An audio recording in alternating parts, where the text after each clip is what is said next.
The first time you launch Process X-Ray, you need to go through some extra steps.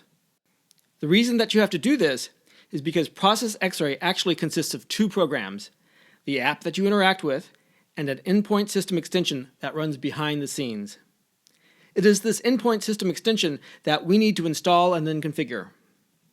You will install the system extension and you will then grant it full disk access.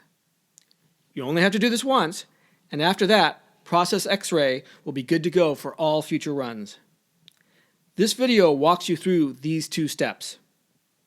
So begin as you normally would by finding Process X-Ray in your Applications folder and launching it.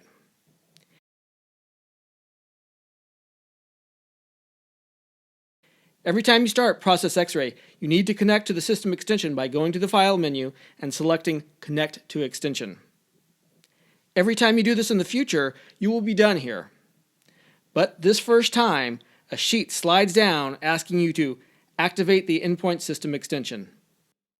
Click Activate. Now, Apple pops up a window saying it blocked the system extension. At this point, you want to click the button on the left that says Open Security Preferences. The System Preferences app will open, the Security and Privacy group will be selected, and the General tab should also be selected. Towards the bottom of the window, there should be a statement that says, System software from application Process X-Ray was blocked from loading. And there is a button to the right that says Allow. We want to click that button. But if that button is grayed out, like in this example, you need to click the lock icon in the lower left corner to unlock the Allow button.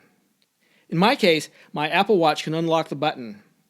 If you don't have your watch configured to unlock your Mac, you will have to enter your password here or maybe use a fingerprint sensor.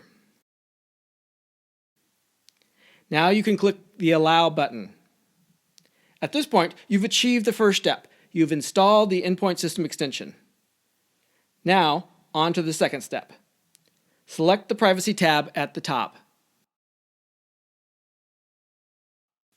And then, in the list on the left, scroll down to find and select Full Disk Access. Once you've done this, look through the list on the right for the item Process X-Ray Agent. Select its checkbox. You have now completed both steps. Now, just go back to Process X-Ray's File menu, select Connect to Extension again, and everything should be up and running. Eventually, you'll see new processes popping up on the list, or if you are a little impatient, just start a new program.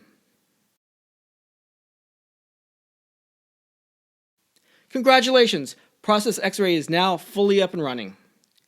And in case you want to see those steps again, here they are, but without me constantly interrupting.